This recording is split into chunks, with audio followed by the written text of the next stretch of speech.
As professional kickboxing reached the zenith of its popularity in the Far East during the early 2000s, one of the last major bastions of classic competition in the Western Hemisphere was the International Sport Karate Association. While this US-based governing body no longer enjoyed the same level of popularity it had a decade earlier and had in fact even begun sanctioning events for its competition, it had survived many of its North American counterparts. Its titles remained some of the most valued in the sport, and it still had the clout to run a few major shows, including the one we'll be discussing now. On July 19, 2002, in New Jersey's Atlantic City, the ISKA held their A Night of Champions event, in cooperation with the 21st Century Warriors Group. Taking place at the Tropicana Resort and Casino, the show featured 4 kickboxing bouts, 1 MMA match and 1 grappling contest. It's one of the most star-studded events the association produced during this time, featuring a blend of classic and future stars, along with some fighters who otherwise wouldn't see a lot of exposure. One match we wouldn't get to see despite it being promoted was an MMA showdown between the legendary Dan Severn and Jiu-Jitsu world champ Pat Stano. Severn was apparently injured while warming up and thereby left Stano without an opponent, but the two would have their confrontation about 6 months later at a USKBA event, where they fought to a 3-round draw. The first fight of the night is a preliminary bout in the light heavyweight division with above-the-waist rules, scheduled for 5 rounds of 2 minutes each. It's Stephen Wonderboy Thompson versus Eli the Bird Thompson. Stephen Thompson enters with an amateur record of 21-0 and carrying the IKF Southeastern Light Heavyweight Championship. Thompson is of course a future star of the UFC and World Combat League, but at 19 years old, he's still relatively fresh into his competitive career. His opponent is even younger, at 18 years of age, but likewise boasts an unbeaten record 13-0, and arrives as the Florida State Light Heavyweight Champion. They're both announced as making their professional debut, but Stephen Thompson disputed this in retrospect, clarifying that his opponent and he had been temporarily elevated to pro status so they could appear on this show but otherwise remained in amateur competition. Thompson doesn't consider his true professional debut to have occurred until about 2 years later. Round 1. The fighters open with flashy kicks to enliven the audience, with Eli taking the initial damage during a punching exchange against the ropes. Stephen sinks a straight right. Eli throws a high-angle heel kick but is blocked, and Stephen connects with a roundhouse kick to the head. Eli lands a right hook but it's quickly returned by his opponent. In round 2, the fighters manage to avoid each other's opening strikes, and Eli kicks Stephen off balance with a countering mid-kick. However, he's clearly exhausted as the Wonderboy targets him against the ropes, and he absorbs a series of hard strikes that lead to the first and final knockdown. Stephen Thompson wins via stoppage. The fighter's lack of experience was noticeable throughout the match, with neither exhibiting much in the way of defense and relying more on their agility to avoid each other's strikes. In this regard, Stephen had the advantage as the more nimble of the two. Nevertheless, the bout made for a good opener and also great exposure for the Wonderboy, priming him for later star status. He's since become one of the biggest contemporary fan favorites, but for now, Eli and he started off the night in exciting fashion. We move on to the night's mixed martial arts bout, possibly the first for a major ISKA event. It's Jose Tabora versus Mike Bencic in the heavyweight division, 3 rounds of 5 minutes each. Tabora is a local jiu-jitsu competitor. Bencic is a boxing and jiu-jitsu specialist, as well as an amateur Vale Tudo champion in his native Croatia. At 36, both are fairly old to be entering professional competition, but this should make them well-matched opponents. Round 1. Bencic lands some strikes to the body at close range before the fighters lock up against the ropes. They're separated, but end up in the same position where Tabora absorbs a knee and falls almost completely out of the ring. They go to the canvas a couple of times with Bencic eventually achieving a full mount, and he places Tabora in an armbar as soon as the opportunity presents itself. Mike Bencic wins via submission, 2 minutes and 23 seconds into the fight. This was another quick match and not particularly competitive. Jose Tabora reportedly won a silver medal at the Pan American Jiu-Jitsu Championships but demonstrated no effective defense against the better-rounded fighter, either on his feet or on the ground. The knee brace he wore might indicate an injury which placed him at a disadvantage, but whatever the case, tonight seems to have marked the end of his professional aspirations. Bencic had a couple more high-profile bouts in the coming years, but he too wasn't in it for the long haul and has since retired. The quality of competition increases dramatically in bout number 3, with 10 rounds of kickboxing of 2 minutes each, Luis Ruiz taking on Tony Ventura in the light heavyweight division. The 41-year-old Ruiz hails from New York City, carries a record of 25-3, and arrives as the USKBA World Super Middleweight Champion. Ventura is 36, fights out of Dartmouth, has a record of 17-5-2, and has reigned as the ISKA World Super Middleweight Champion for 4 months. Both represent a level of experience and expertise that we haven't yet seen on the show, and their match is bound to be a more competitive affair than the previous fights. Round 1. Ventura starts the fight on the offensive and knocks Ruiz into the corner with a spinning back kick. He fells Ruiz with a back fist, but it's not counted as a knockdown and Ventura receives a penalty for making contact with his wrist. He comes back in with a right hook before the fighters mix it up in the corner. In round 2, Ruiz forces Ventura back into the corner but the latter covers up well. Ventura sinks another back kick but Ruiz absorbs it. Ventura gets the better of an aggressive corner exchange and lands a sidekick to the abdomen. Then in round 3, Tony moves backwards after taking a swinging left hook to the face, then Ruiz receives a right hook. A spinning back fist from Ventura staggers his adversary. The fighters exchange uppercuts at close range, and Ruiz has his nose bloodied by another back fist. Things are beginning to look very promising for Tony. Round 4. Ventura knocks Ruiz against the ropes with a third back kick. Luis blocks a back fist but takes a hook to the face. Then Ruiz lands a punch while fighting out of the clinch and hits Ventura with a straight right against the ropes that fells the champion for a knockdown. Tony rises, takes another big right in the corner, and is pushed down as Ruiz charges. In an instant, Luis Ruiz managed to nullify all of his opponent's previous efforts and place himself ahead in the scorecards. The ISKA champ is in serious trouble. Round 5. Ruiz looks more confident than before as he places Ventura on the defensive. Tony misses with a couple of big overhands but manages to cause a slip as Luis advances. He lands another spinning back fist to unbalance Ruiz, but there's no knockdown. Ruiz then drives Ventura against the ropes and causes him to double over with a body strike before following with several hooks to the face. Round 6 must feel like it comes far too quickly for Ventura, who takes some hard hooks in the clinch. He tries and fails to maintain distance, then throws a right overhand before taking one from Ruiz and going down for good. The referee immediately ends the match and Luis Ruiz wins by knockout. This was an interesting fight that harkens back to the glory days of full-contact karate.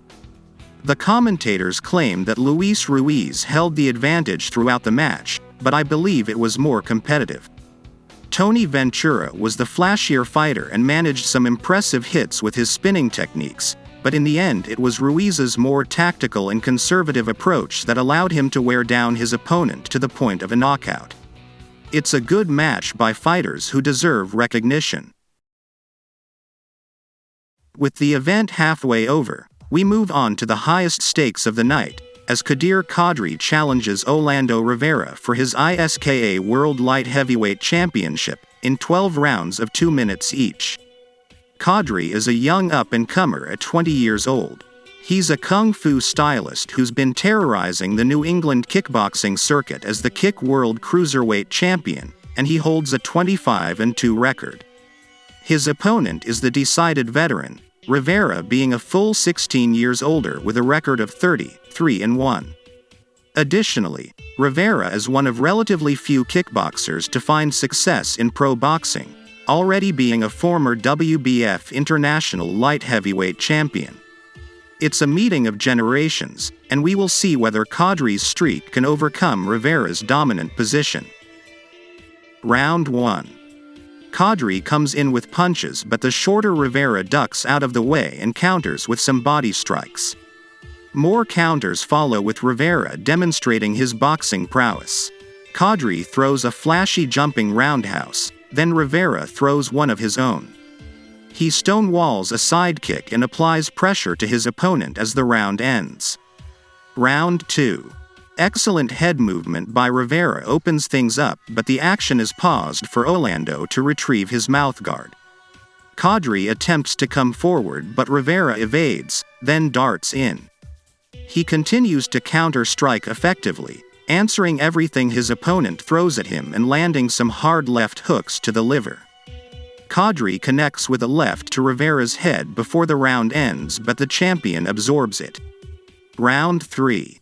A close quarter exchange is followed by Kadri slipping while delivering a sidekick. He lands a combination, but Rivera blocks his follow-up spinning back kick. Olando wades in, ducking underneath his opponent's punches to again target the torso. However, Kadri finally catches on to this technique and hits his opponent with some solid punches to the face when he comes in again.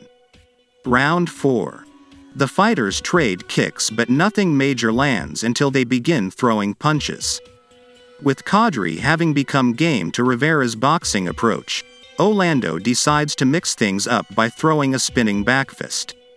He pressures Kadri against the ropes and manages to sink a big overhand.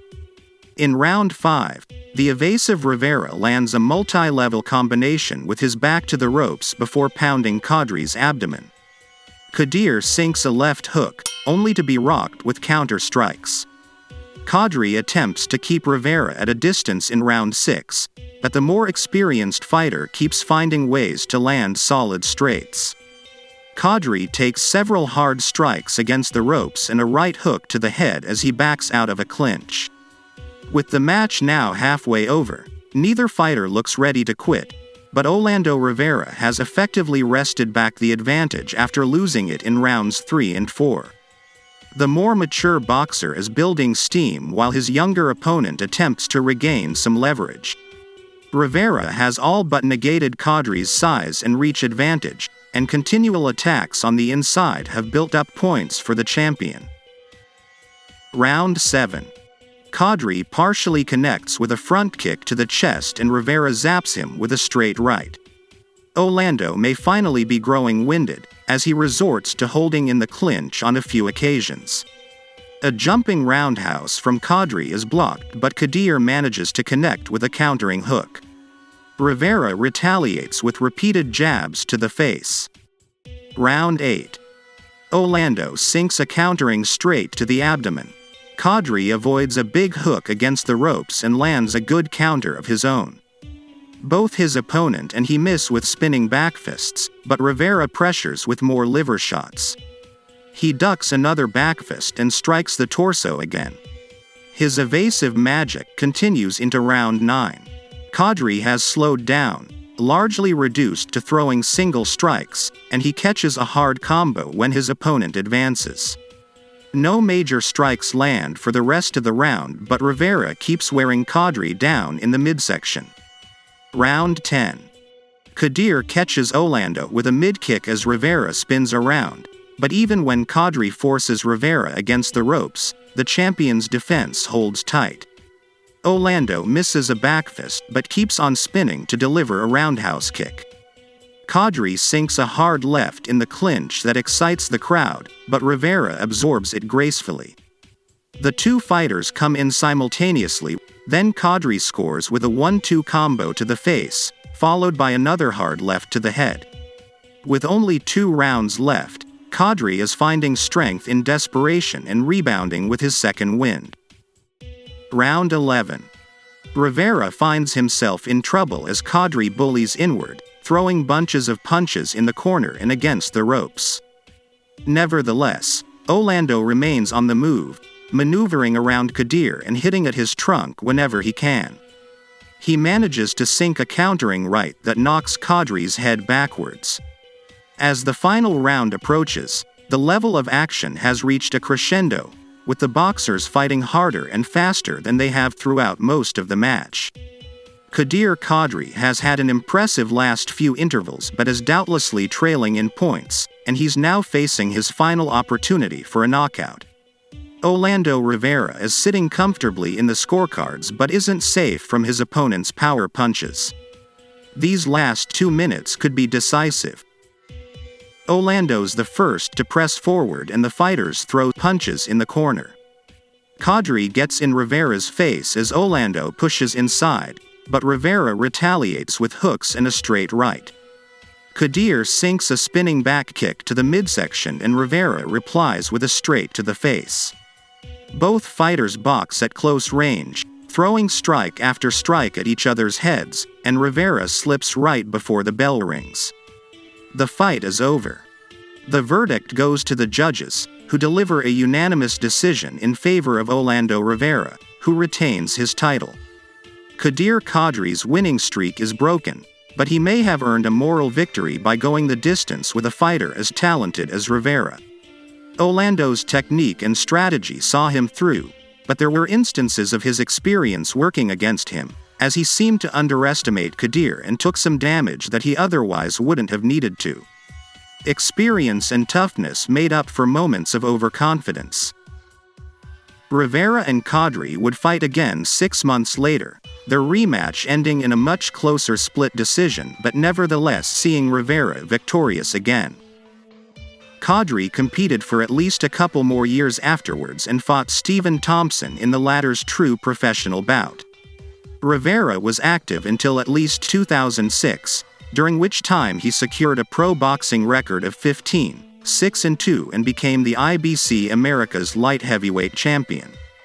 He fought twice more as a kickboxer, winning both times and retiring as a 5-time world champion.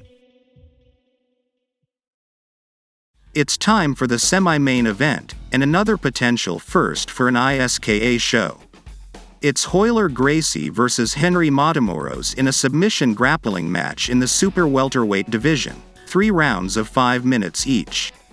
Royler is a second-generation member of the Gracie martial arts clan, a son of Brazilian Jiu-Jitsu founder Helio Gracie, and one of the more accomplished family members when it comes to pure grappling competition, at this point having captured at least 7 world championships and 2 gold medals at the Pan Ams.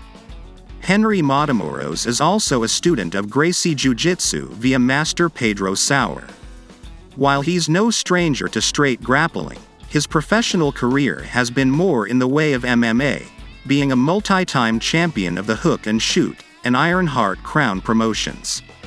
His record is announced as 30-6, though may in fact be closer to 17-7.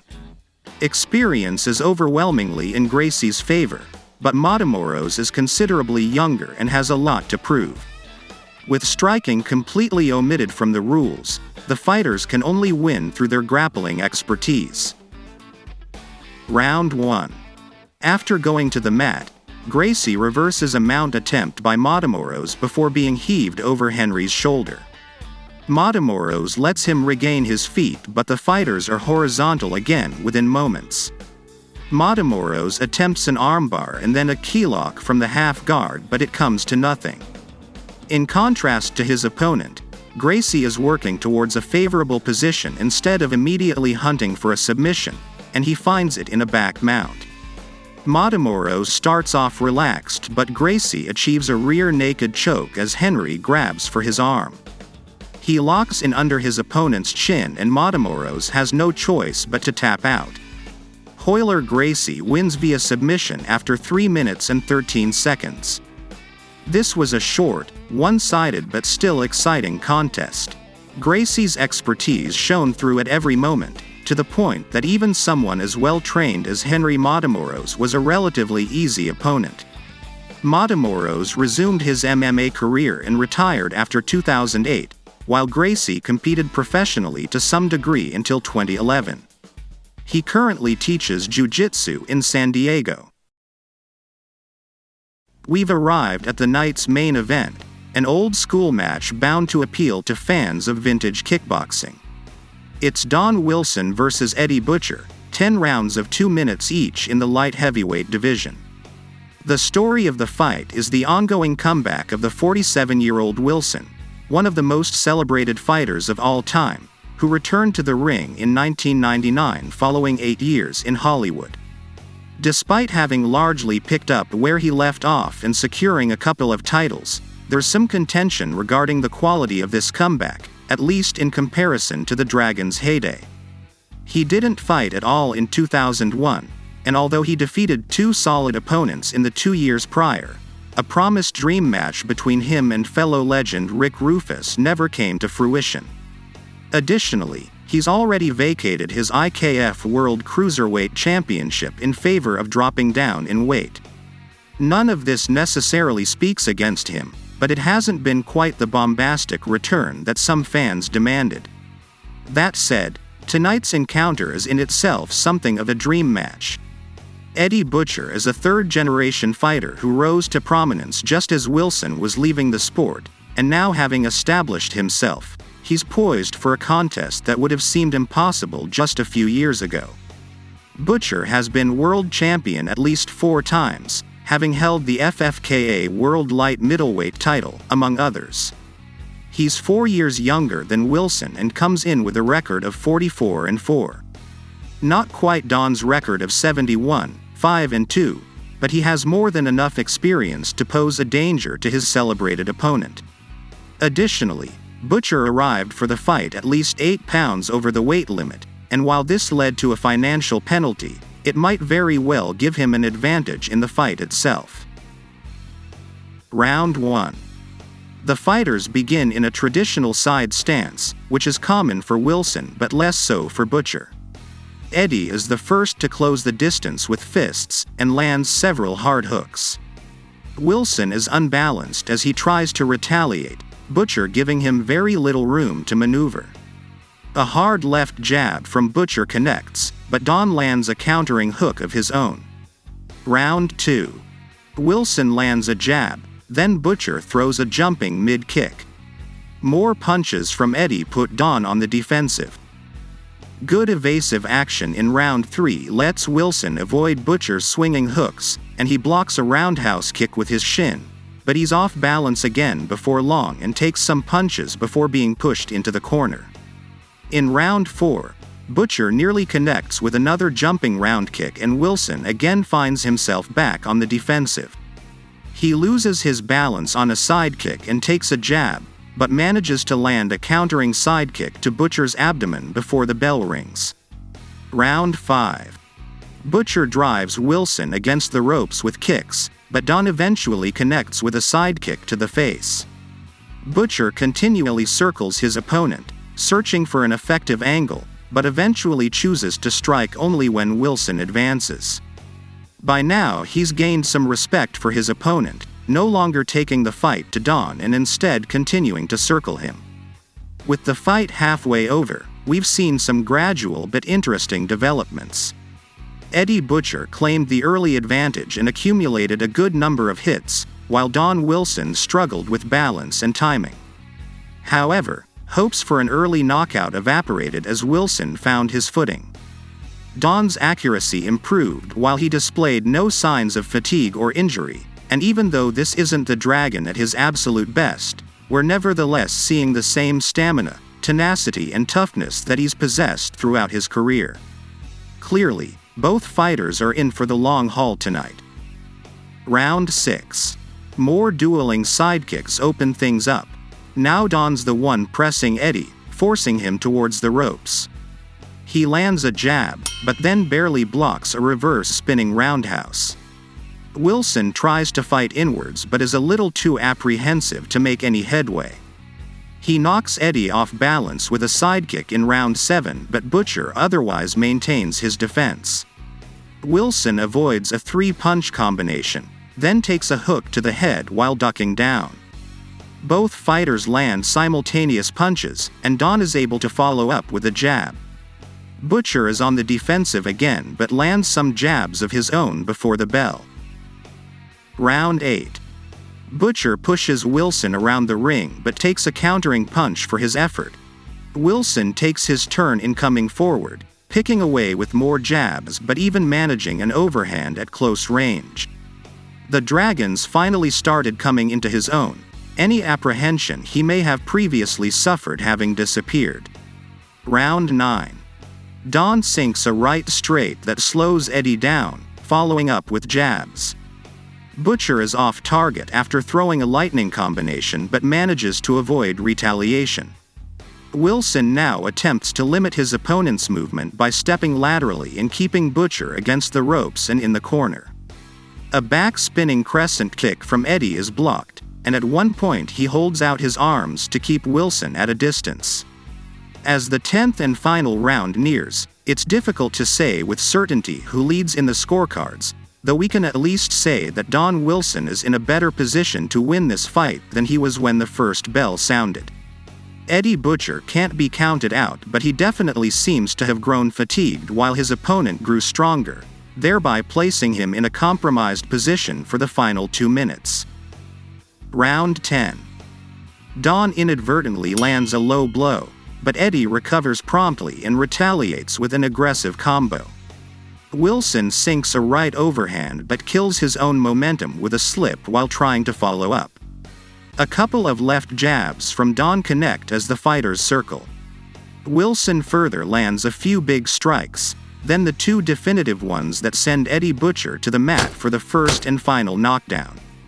The match ends in some confusion, as the referee isn't sure whether to acknowledge the towel thrown into the ring, but he eventually rules a stoppage in favor of the Dragon. Don Wilson wins the match with only 45 seconds left on the clock. This was an interesting and competitive fight, not exactly one of Wilson's most exciting encounters, but nevertheless an excellent study in technique and tenacity. It was sort of a waiting game to see whether 16 months away from competition had dulled the Dragons' comeback, with the more active Eddie Butcher taking plenty of opportunities to exert himself over his opponent. Nevertheless, Wilson gained the advantage as the fight wore on and ended the bout in dominant fashion. As the show ends, retirement was on the horizon for both boxers. Wilson never officially announced his professional departure and still takes part in exhibition matches, but this night in Atlantic City seems to be his most recent competitive match. Likewise, Eddie Butcher would have retired shortly hereafter and nowadays seems to be training fighters in the LA area. A Night of Champions is an interesting event for its time, but is it a good show? To the extent that you're willing to compare it to other martial arts galas from the same year, I don't think the degree of pure competition is on the same level as what K1 or UFC were producing. However, on their own terms, most of the matches are worth a watch. The Bencic Tabora bout is probably the weakest, but it's short enough to not affect the overall quality of the show, and I personally enjoyed it.